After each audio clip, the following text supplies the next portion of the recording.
Welcome back to page 121. Today we're going to take a look at Challenge Magazine number 39. I love Challenge Magazine. I still miss it. For $3.25, you got all kinds of goodness from Game Designers Workshop. I miss them too. So we open it up, and the very first thing we see is the ad for the Battle for the 25th Century from TSR, Buck Rogers.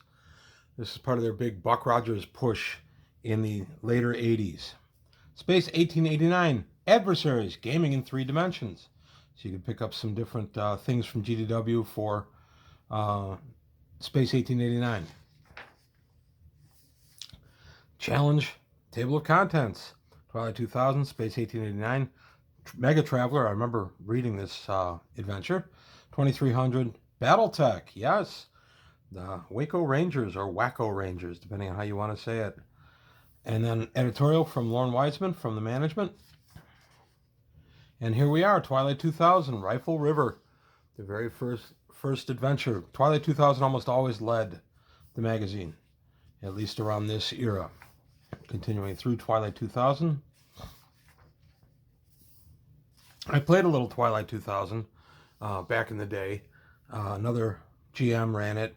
It was fine. It was just not really anything that grabbed me.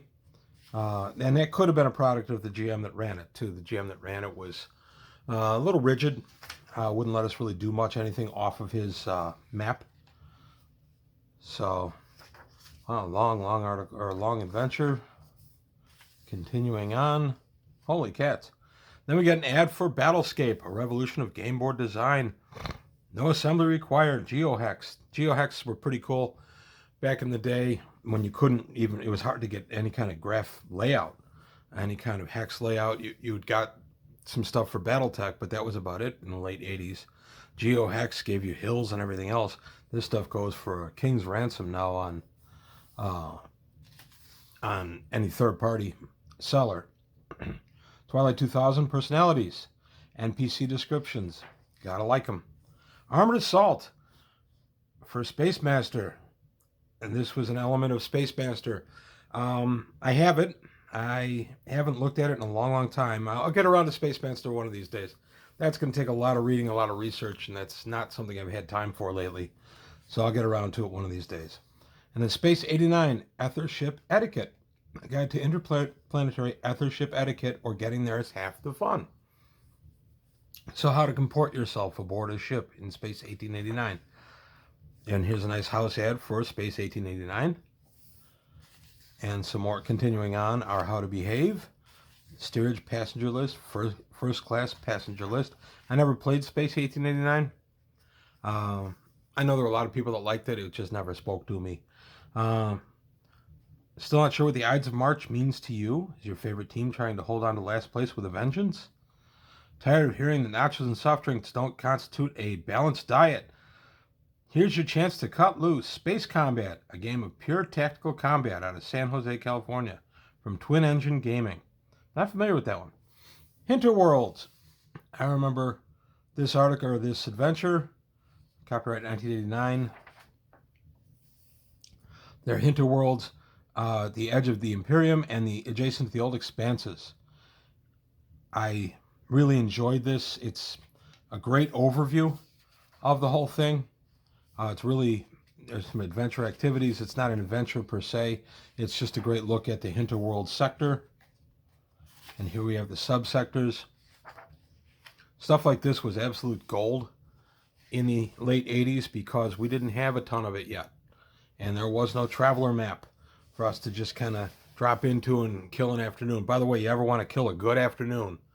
Traveler map. I love that thing.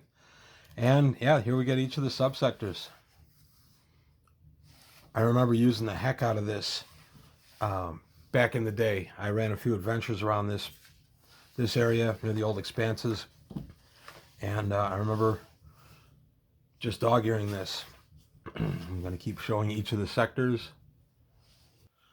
So here's a big overview of Hinterlands, the space around it, all the various political creatures or entities there. Chromar. Wow, I haven't looked at this in a long time. Like I've said before on the channel, I don't look at these magazines beforehand because I want the memories and everything to be fresh. So I enjoyed Hinterlands. I liked that Traveler got a big chunk of this issue. Most issues a challenge. It was a challenge, pun intended, for Traveler to get proper representation. Continuing on through the subsectors. Only got a few more of these left. I can quit making everybody dizzy by spinning the map like this. But it's fun. It's fun to see this old stuff. And it's actually fun because after I make these videos, a lot of times I sit down with the magazine and read the articles that I had read, a million years ago, but haven't read recently.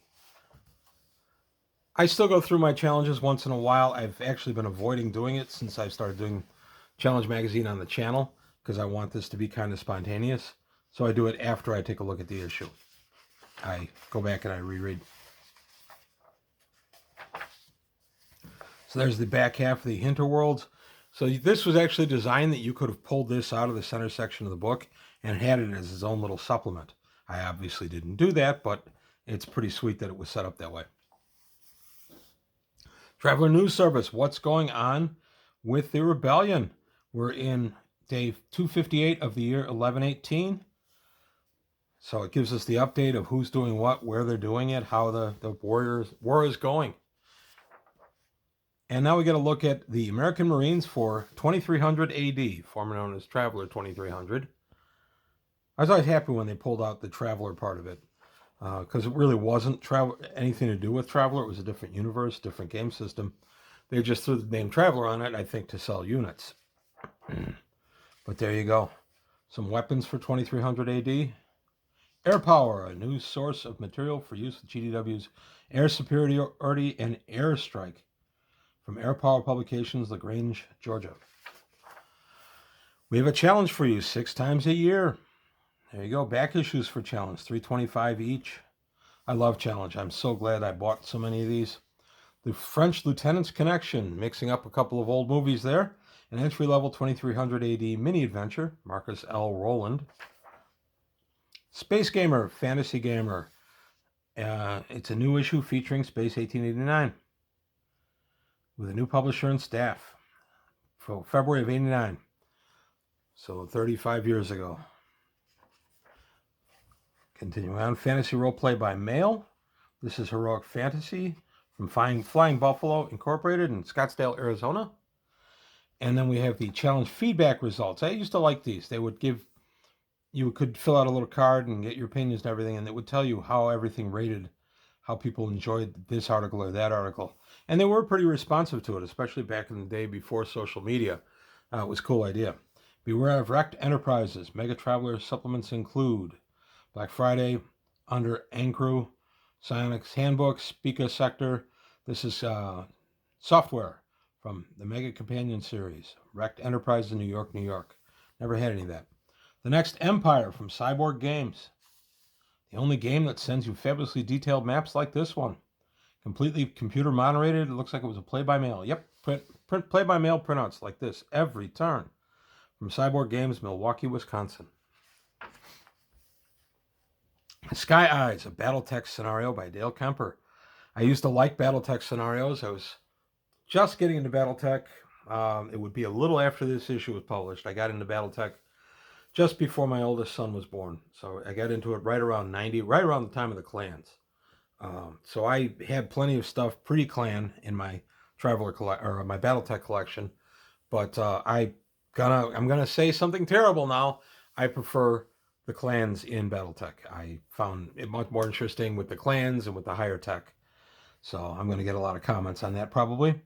Come aboard, Voyages to the world of science fiction gaming. The Adventure Tomorrow Quarterly Magazine from Starlines Publications in Mesa, Washington. Grand Alliance, fully computer moderated play-by-mail from Simcorum Systems in Salt Lake City, Utah. And Seeker, 15mm, 25mm detailed deck plans. I think I have a few of these laying around. I'd have to double check. I got to pull out my Traveler collection. I've had a lot of people ask me to film what I own, and I want to reorganize everything anyway, so maybe soon I'll be starting that. That's going to take a while. The Waco Rangers or the Wacko Rangers. These were they were shown in Fastest Mercenary Handbook in the late 80s, again by Dale Kemper. And we get an in-depth look at this. These guys didn't like, I think it was Wolf's Dragoons. I'm trusting my memory on that. If you know for sure, please let me know. But here's all the folks that made up the Rangers and their skill in a battle mech. Lots of lists of people skilled in the battle mech. And there you go. Again, this was tough to come by. I don't remember using this list for Battletech. I do remember reading it when I first got the magazine, but I don't remember going back to it. GDW product distribution around the world. GDW used to be pretty big. Can't get enough gaming? Come to Gen Con 89, August 10th through the 13th of 1989. I believe I was at that one.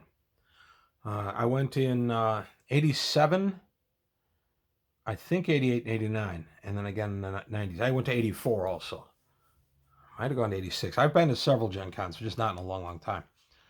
Okay, this is a review for The Next Empire, play-by-mail tactical deep space confrontation by Cyborg Games. Saw their ad a little bit ago. Mega Traveler products from Digest Group Publications. DGP did so much good stuff for Mega Traveler. It's funny because they kind of took over. They invented the Mega Traveler system, the task system and all that. That was kind of their baby. And then Game Designers Workshop said, you know what, you guys kind of take the helm on Traveler. We'll still, of course, publish it, but you guys are going to be able to do a lot of stuff with it. And they did. And they made some of the best supplements I ever read. It's a shame that stuff is locked up in somebody's garage right now. Okay, continuing the Next Empire review.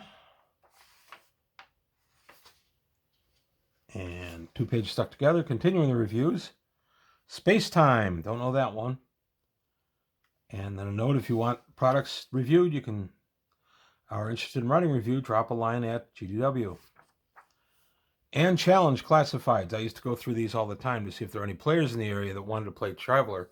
Again, in the late 80s, it was tough. I even called a few players. Folks used to post their name and number on a bulletin board in various hobby shops, and we would call them. In fact, that's how we got my player Mike.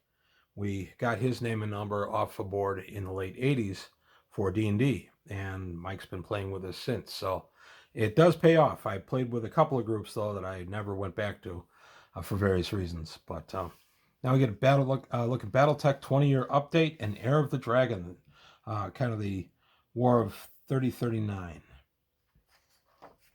And then we get the back cover for Space 1889, a house ad for Game Designers Workshop. So there you have it. Not a ton of ads in Challenge Magazine, which is why, of course, it was 25 cents more than Dragon was. And let's face it, Traveler, even by this time, was a niche market. Traveler was massively popular in the early 80s, but it didn't maintain the popularity, and I really never knew why. But I still love it. I've been playing Traveler for over 40 years, and when I wasn't active in a campaign, I was reading about it. So and my wife is kind of laughed because I've pulled out this book or that book, and she's going, oh, I remember that book. I remember that book, because I leave them lying around the house, and she sees them. My sons, too, recognize a lot of my stuff from just me reading it, not from actually playing. Love reading Traveler.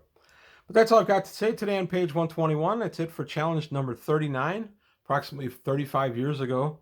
If you have any comments or any ideas for videos or anything, please leave them below. Like and subscribe if you haven't. Please take a look at the Patreon, help the channel out. And I'll see you next time on page 121.